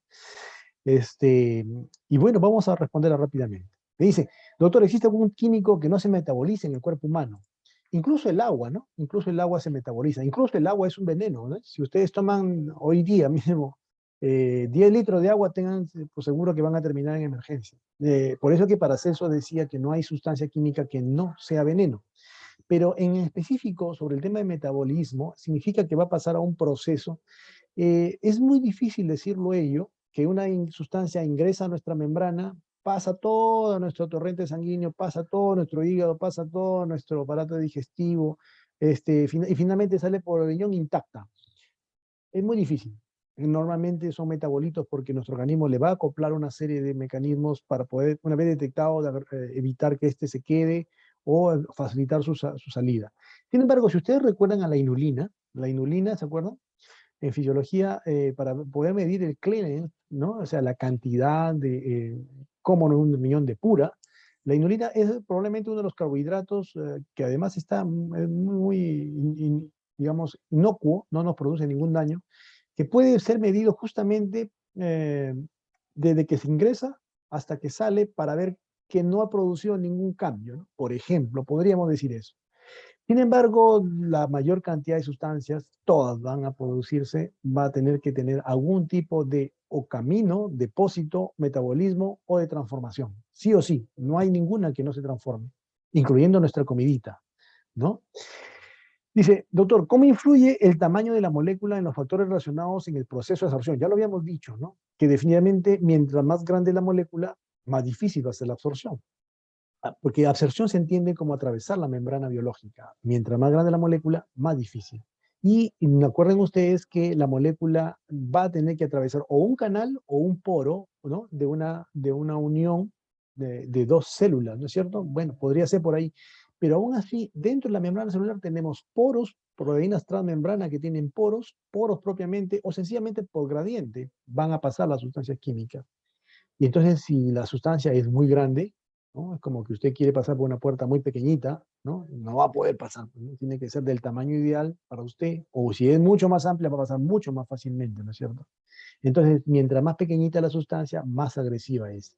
Y eso, por ejemplo, se ve en la molécula de cianuro. Si ustedes van y ponen ahí ahorita cianuro, van a ver que es básicamente un átomo de carbono y un átomo de nitrógeno unido por triple enlace, ¿no? Entonces es una molécula chiquitita, chiquitita, y entra como si nada, por donde sea, a toda nuestra estructura. Eso, además, hay que recordar que las sustancias químicas normalmente no vienen puras, ¿no? No vienen solo la molécula de cianuro, sino viene cianuro de potasio, cianuro de sodio. O sea, generalmente vienen con otros elementos unidos y cuando ingresan y contactan con nuestras biomoléculas, como les mostré ahí, con los radicales sulfidril, los tioles, los amonios o fosfatos, se van a unir rápidamente, ¿no? ¿Eh? Ya sea de los transportadores como la albúmina, ya sea con algunos otros componentes tisulares. Muy bien. Luego me dicen, doctor, algunos agentes químicos no tienen los valores logarítmicos de, por ejemplo, el coeficiente octanol-agua, el coeficiente octanol-carbono, o el pKa, o el DL50. En este caso, ¿existe otro parámetro para obtener los coeficientes de partición, grado de ionización, etcétera? Bueno, en realidad, estos coeficientes son parte de nuestra ciencia, que es la química, mis estimados amigos. La toxicología tiene una serie de ciencias de las cuales se nutre, y lo que estamos viendo son sustancias químicas. Y acuérdense, ¿quiénes son los que más estudian las químicas? Las sustancias químicas, los químicos. Entonces, si ustedes no encontraban, por ejemplo, en el PubChem estos detalles, podían haber hecho dos búsquedas. Una, un libro de química inorgánica o un libro de química orgánica para la sustancia química que ustedes hubieran escogido, o podían haber buscado revistas, porque cada investigador, cada químico o especialista que estudia una sustancia química en cuanto a una serie de ensayos clínicos, ensayos toxicológicos, va a tener que caracterizar estas, va a conocerlas. Usted puede poner ahí y le va a salir el artículo, ¿no? El artículo. Esa es una posibilidad, porque dice, ¿cuál es la limitación o motivos para obtener los resultados en todos los campos solicitados? Porque efectivamente no todas las bases de datos van a acoplar los datos que uno quisiera. Por eso que, como les mostré en la primera diapositiva de la primera clase, hay una enorme cantidad de gama de fuentes de datos especializados, ¿no? Por ejemplo, hay datos especializados en todo lo que es cambios genotóxicos. Hay otro especializado en las características con el medio ambiente, otro especializado en lo que es cambios propiamente a nivel de las reacciones entre las moléculas. Entonces, es gigantesco, es un mundo inacabable, ¿no?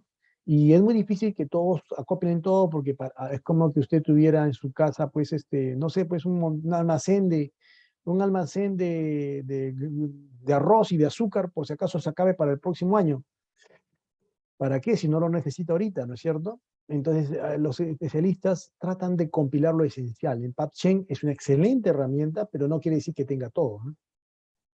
Me voy a preguntar, dice, doctor, ¿cuál es la hoja informativa o de seguridad que nos da más información o está estandarizado, ya que al revisar la bibliografía hablan diferentes informaciones? Eso es lo que estamos diciendo. Y es por eso que las hojas de seguridad de cada empresa, en realidad y en sentido estricto, está recomendado que las elabore cada experto que trabaja con esas sustancias químicas.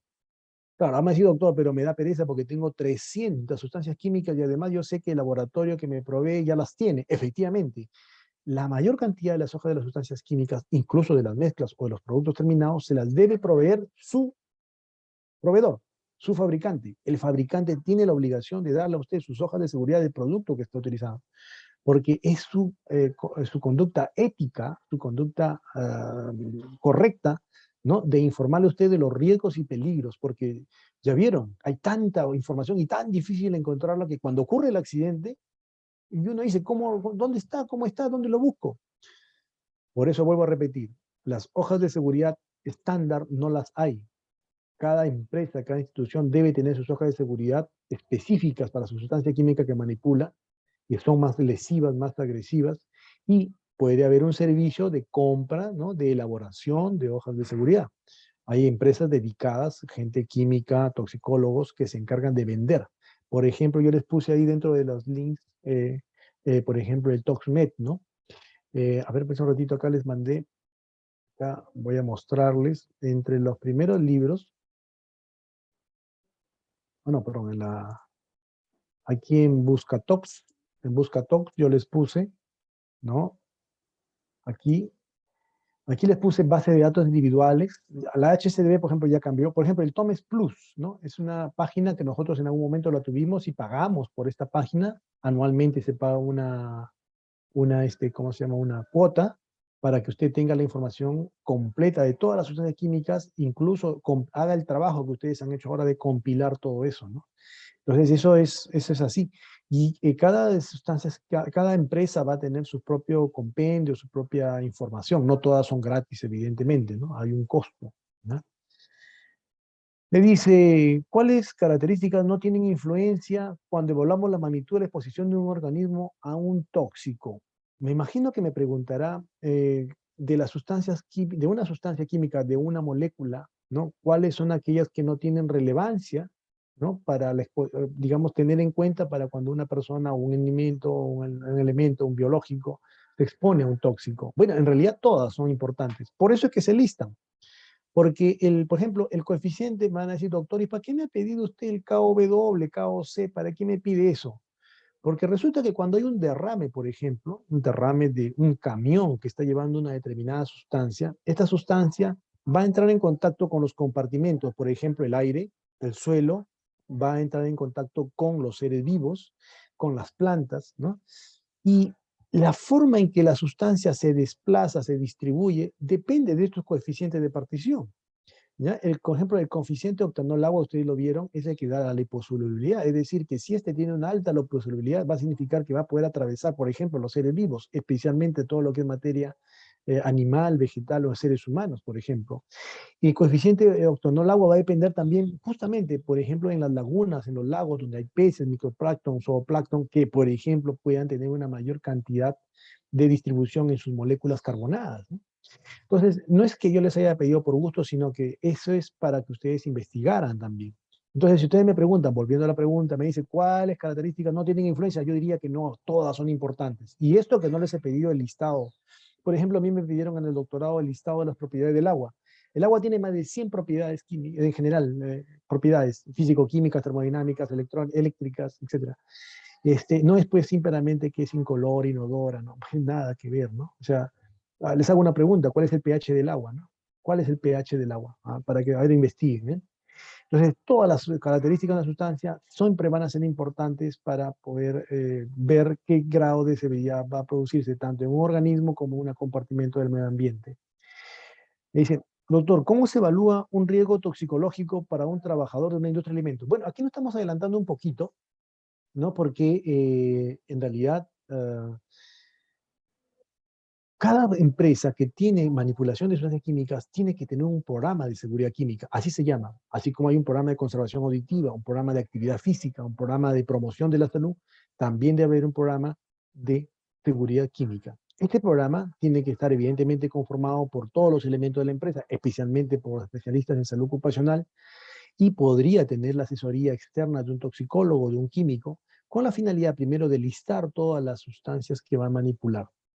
Obviamente sus hojas de seguridad, todos los equipos de protección, todos los equipos de contención frente a un derrame eventualmente de esta sustancia, y sobre todo la parte educativa, ya sea mediante señalización, mediante afiches, mediante educación directa a los trabajadores de cómo hacerle el trabajo seguro, ¿no? Esa es la idea. De hecho, la manipulación de una sustancia química que tenga riesgos de mutagenicidad o genotoxicidad va a ser a posteriori, ¿no es cierto? Eso tiene que estar como parte de un programa de seguridad química. Ahora, entonces, en una industria de alimentos, lo que tendríamos que, más que propiamente pensar, es qué sustancias químicas se están manipulando en gran volumen, ¿no? Si es una industria de alimentos, por ejemplo, de todas maneras se usan hidrocarburos, porque van a tener que utilizarlo para fábricas, para hornos, para mover máquinas, etcétera.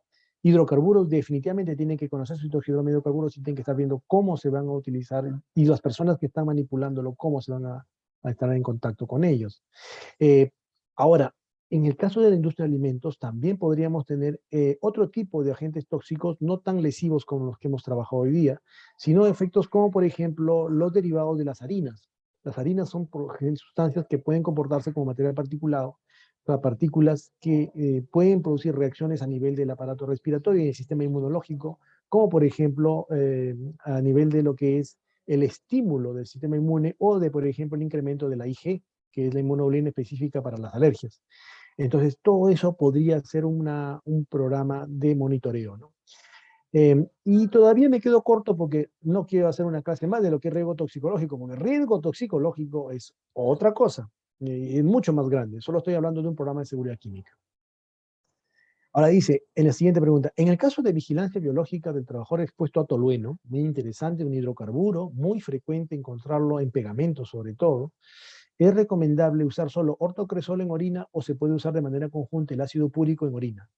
Vea, ahí hay una doble dilema. El tema es, primero, que siempre tenemos que tener el monitoreo en aire en el lugar de trabajo. Si no hay exposición, no hay necesidad de gastar un exceso de dinero en monitoreo o biomonitoreo. ¿Por qué? Porque está controlado, ¿no es cierto? En el ambiente. Si está usando equipo de protección personal, mucho menos todavía. Entonces ahí me va a ayudar a que el gerente no gaste tanta plata porque los exámenes toxicológicos son bastante caros. Entonces me dice, doctor, pero de acuerdo a lo que yo he visto en la toxicocinética, veo que se transforma, etcétera, etcétera. Muy bien. Miren, ahí lo más recomendable en el caso del tolueno, el sileno y todos ellos es los ácidos hipúricos. ¿Por qué? Porque viene la otra contraparte que es qué laboratorios y cuántos laboratorios tenemos aquí que hagan exámenes específicos de toda la lista de metabolitos que una sustancia química una vez ingresada va a producir.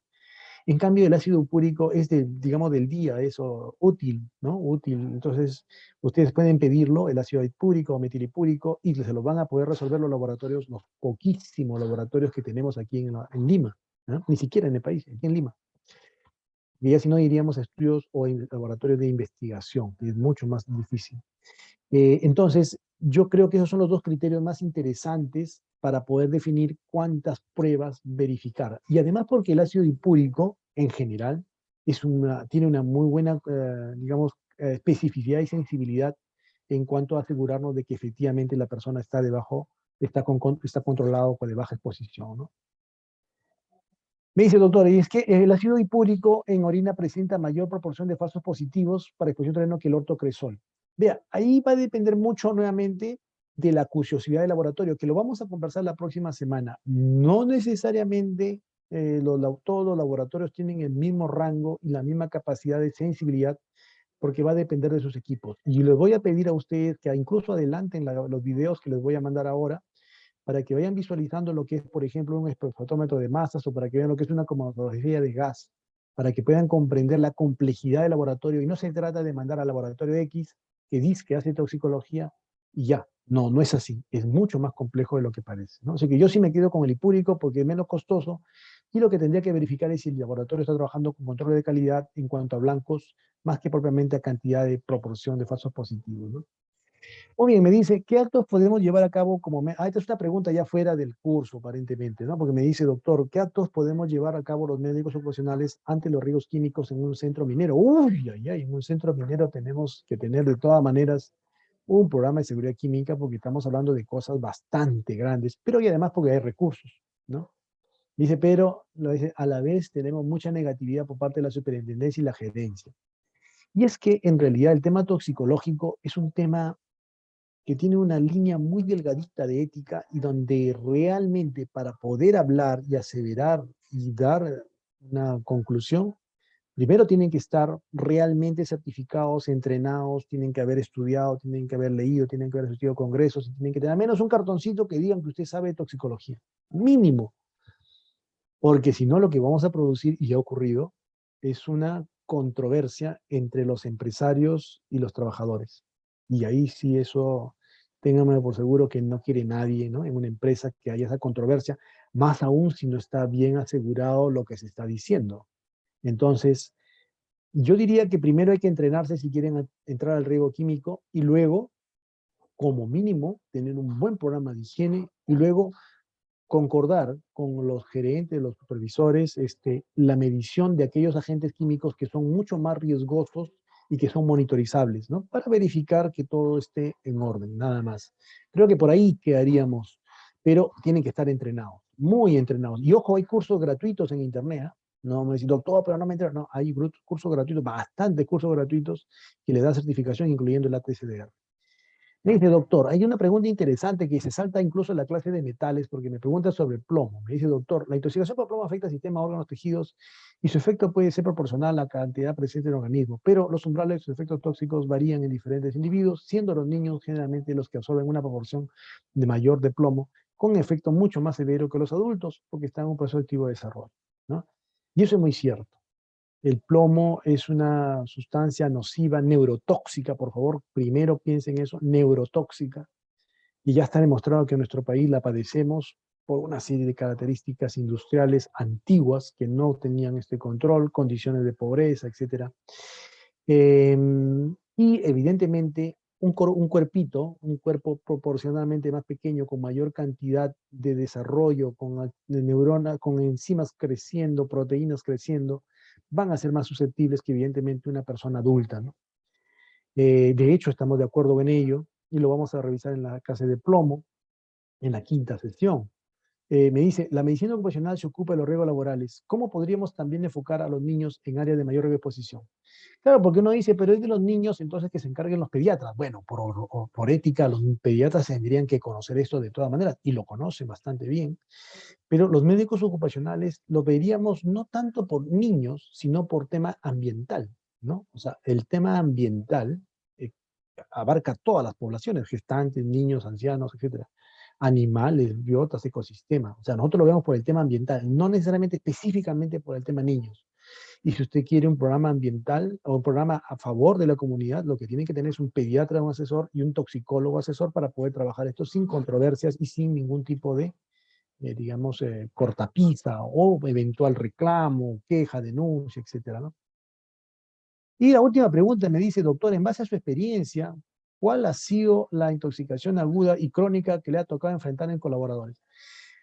De la intoxicación aguda, el caso más bonito y más dramático que lo pude trabajar o me tocó trabajar fue una intoxicación por bonos fosforados en un lugar muy lejano de Lima, en Piura. Bueno, con apenas un cuantas herramientas, con cinco ampollitas de atropina, nos tuvimos que pedir prestado inmediatamente un poquito más y lo mandamos a Talara. No lo pudimos resolver, evidentemente, pero sí recibí una felicitación por haber derivado el caso a punto, a tiempo, antes de que pudiera pasar a peor, ¿no? Hay que tener en cuenta ahí que en el tema de intoxicación por fosforados, que fue el diagnóstico final, hay que ver con el tema mucho de envejecimiento de la unión entre la acetilcolinesterasa y el organo fosforado, ¿no? Pero bueno, ese es el caso. Luego dice, y la crónica, bueno, la crónica, mi experiencia mayor es en problema de plomo, ¿no? Yo he manejado varios trabajadores, muchos trabajadores de empresas muy cercanas aquí en Lima, en la zona del Callao, especialmente de siderúrgicas que no tenían controles de seguridad, y incluso les di tratamiento, como les digo, con quelantes, y esa es mi experiencia más importante que yo conozco de plumbismo, ¿no? Ese es uno de los más importantes. Ah, bueno, aparte he visto algunos casos de arsenicismo y otros más, ¿no? Muy bien. Preguntas hasta aquí, hay 5 notas, muy bien. A ver, me dice eh, Ángel García, dice, hoja de seguridad del Orducti, producto químico también tiene esos parámetros. Sí, el proveedor en general lo puede prever. Incluso ustedes pueden tener páginas web, pueden entrar a páginas web MSDS gratuitas, ¿ah? Pero no se pueden fiar de eso. Tienen que verificar. Ya vieron ustedes la calidad de información, todo depende de la fuente de donde usted verifica. Y ustedes tienen que verificar fuentes de primer nivel, por eso que les da el PubChem. Ustedes buscan el PubChem y tienen garantía de que eso es lo que realmente es, ¿no? ¿Ya? O sea, pero si a veces buscan ustedes una página que no necesariamente está refrendada en organismos internacionales, cuidado, podrían tener reveses. Me dice, intoxicación por órganos fosforados requiere enorme cantidad de tropina, sin duda, sin duda. Hay una fotografía en el curso HLS que dictamos donde se ve ahí una camilla llena de viales de órganos fosforados para un solo paciente, ¿no? Muy bien.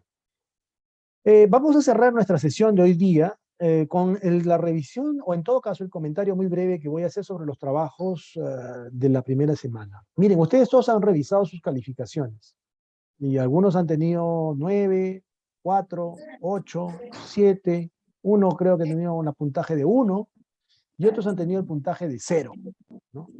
Y no les he puesto el puntaje de 0 necesariamente porque no me han puesto la pregunta al final. Otros tampoco han enviado. Otros me han mandado, "Oye, no les quiero presentar porque no quiero avergonzar, ni es, ni es ético presentar". Personas que me han mandado 5 diapositivas en blanco y una línea que dice el compuesto, o sea que ni siquiera tiene contenido, o sea, ya eso ya no sé, no tenía nombre en realidad, o sea, realmente deprimente. Quizás les puedo mostrar los trabajos de las personas que han hecho bien las cosas, pero podría ser que se sientan afectados en cuanto a que digan, doctor, pero yo también lo hice así, ¿no? Así que mejor vamos a evitar ese problema.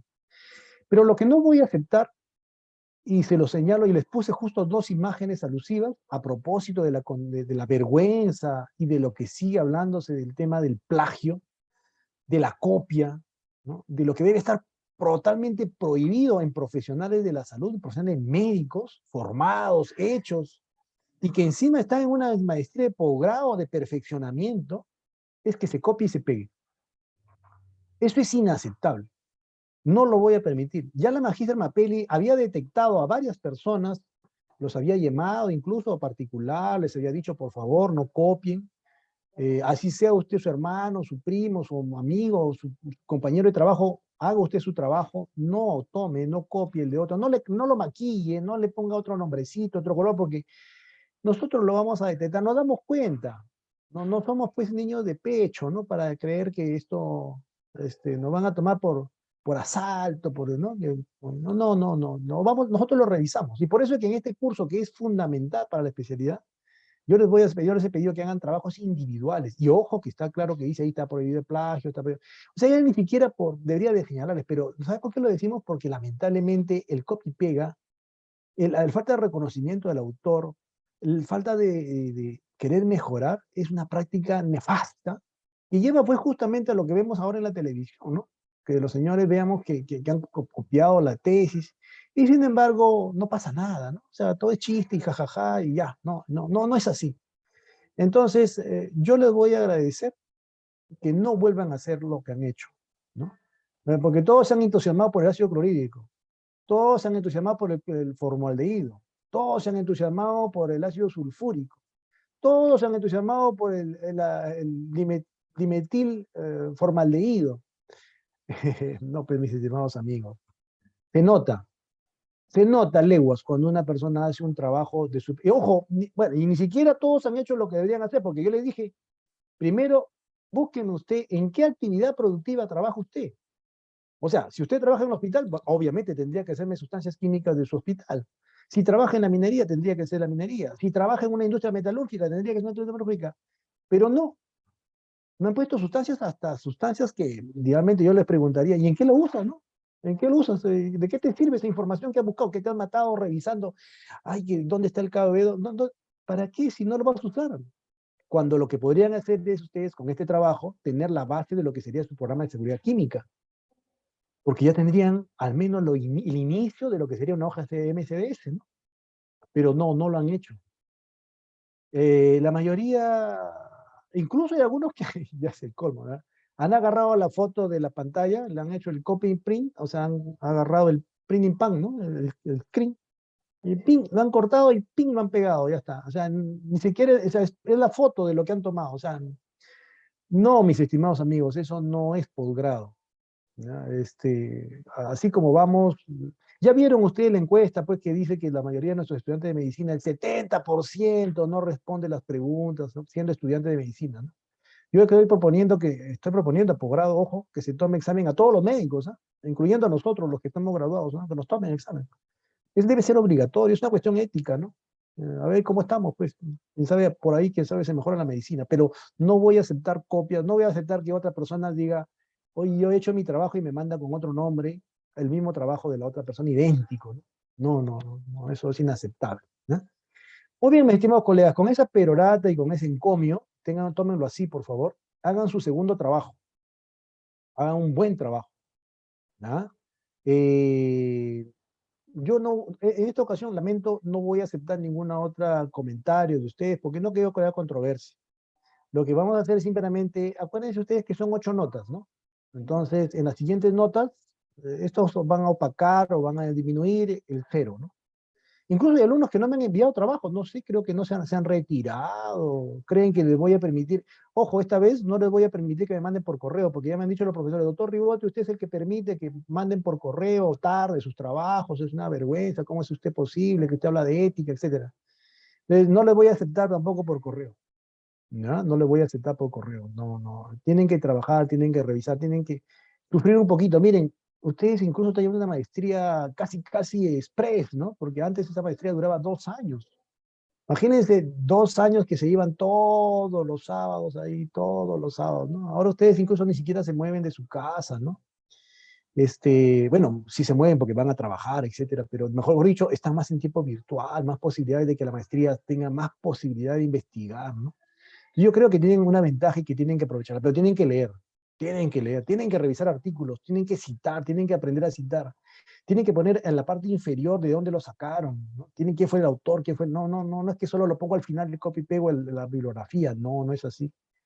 Yo más o menos quería mostrarles un trabajo que hice yo, porque me dijo, todo usted no lo hace. No, bueno, tampoco, ¿no? Les voy a mostrar lo que a mí me tocó hacer, ¿no? En el doctorado. Y ya, esto es, por ejemplo, más o menos lo que yo quería que ustedes hagan, ¿no? ¿Están viendo mi pantalla? ¿Bien? Entonces, por ejemplo, ya la sustancia química, su fórmula química, su nombre químico, de qué pertenece, a dónde pertenece, cuál es su... La toxicocinética, no me han hablado de toxicocinética, algunos me han puesto incluso las respuestas de emergencia, o sea, oiga, pero estamos hablando de toxicocinética, las 4 fases, o sea, la absorción, el metabolismo, la eliminación, ¿cómo se realiza eso? Eso es lo que yo quería que ustedes me pongan, no me han puesto nada de toxicocinética, ¿no es cierto? Y yo le decía, la profesora de físico-química es un cuadradito chiquito con la nota nada más sobre el punto, ¿no? No necesitan ustedes, pero ojo, siempre referenciado, ¿no? Por ejemplo, acá las reacciones de interfaz y la significancia, bueno, en este caso el mío, el tema ambiental, la significancia ambiental, incluso un resumen de los artículos que revisé y la bibliografía en una sola página, ¿no? O sea, este trabajo evidentemente era para 10 sustancias, yo hubiera querido que al menos pues sea el 50% de este trabajo, pero la verdad es que no ha sido la ocasión. Pero se vamos aprendiendo. Yo estoy seguro que las infografías van a ser de muy buena calidad. Yo estoy seguro que el siguiente trabajo también va a ser de muy buena calidad. ¿Ya? Así es que, mis estimados amigos, les encomio a ser alumnos de posgrado de verdad, que viene no solo demostrar que ha marcado y ha hecho la respuesta en el examen, sino que además ha hecho trabajo de investigación. ¿Bien? Muy bien, los dejo con ese encomio. Son las 15:34. Nos estamos viendo la próxima semana con un poquito más de luz, porque ahora estoy a oscuras. Estamos un poco a oscuras. Muy bien, nos vemos. Perdón. Antes que me vaya, tengo que mandarles el link de los videos. Acá les mando el link. He cargado un nuevo folder. ¿Ya? Les voy a mostrar.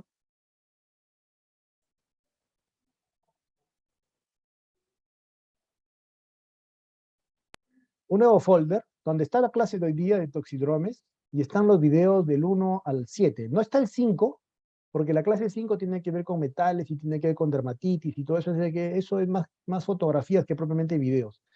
Pero les invito a visitar los videos ya de la tercera semana inclusive, muy interesante para que vayan adelantándose lo que es la toxicología analítica, ¿no? Ahí está el espectrómetro de masas, y son chiquititos, son cortitos, 3 minutos, 4 minutos, tan chiquititos, no les he buscado videos de 2 horas, 3 horas, no.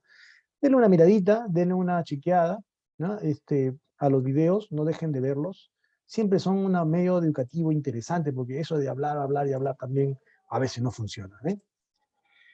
Muy bien. A ver, si hay algo contributorio, doctor Herrera, a ver, le escucho. Sí, es sobre el trabajo de esta semana. Veo que pide 5 compuestos químicos según división de clase. ¿Se refiere a las 5 divisiones que puso al inicio? ¿5 por cada uno o sería A ver, uno? vamos a ver. Muy buena pregunta. Vamos a ver un ratito. En las tareas dice, oye, revise y comprende la aplicación de la GR 2020. Ojo, estamos hablando de la GR 2020.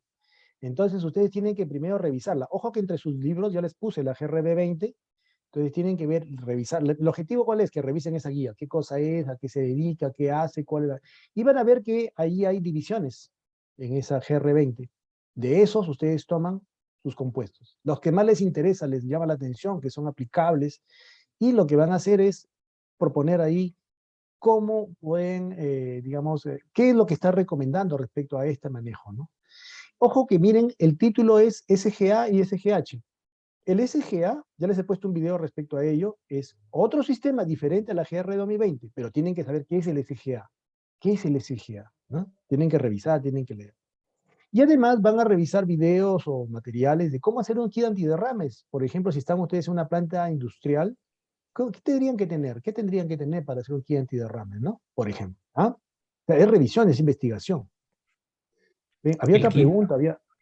disculpe, el kit sería no solo el antídoto o el quelante, sino también No, no, otras claro, medidas. no. O No, hay otras medidas de contención. Imagínense que un camión se voltea y se derrama ácido muriático. Ya. A ver, ¿qué hacemos? Con el kit no hacemos nada, ¿no? Bueno, porque es principalmente un irritante, un corrosivo. Entonces lo que vamos a hacer es retirar a las personas. Pero ¿y qué hacemos? Ya está derramándose el ácido muriático. Entonces ahí van a revisar ese tema, ¿no? ¿Qué más? Había otra persona, creo que me estaba levantando la mano. Muy bien. Gracias, doctor Sí, Herrera, por... doctor, justo yo, pero de repente era para eso, para tener Ah, algún perfecto. alcance de la Muy tarea de bien. esta semana y no cometer los mismos errores pues, que hemos cometido la semana pasada. No se preocupen, para eso ustedes tienen abierto mi WhatsApp, por favor, escríbanme. Por ejemplo, a mí me escribieron, me dijeron, doctor, dígame usted qué es el KOBC, etcétera. Bueno, le dije, pero hay un poquito de curiosidad, hay que poner en... Y no, ahora pues el señor Google, ¿no? El señor Google, usted pone en KOC y ¡ping! Le salen como 300 referencias que es el KOC. Incluso lo ponen en Wikipedia y le sale Wikipedia todo recomendado. Pero la idea del científico es que mínimo tiene que revisar, digamos, libros o textos o páginas vinculadas a la ciencia, ¿no? ¿Ok? Muy bien, mis estimados amigos, les deseo buen fin de semana y nos estamos viendo la próxima semana. ¿Correcto? Nos vemos. Hasta luego, doctor. Muchas Buenas gracias. Buenas tardes, tardes. profesor. Buenas tardes, doctor. Buenas tardes, buenas tardes. Hasta la siguiente semana, doctor Ribote. Hasta la siguiente, hasta la siguiente. Gracias, doctor. Buenas tardes.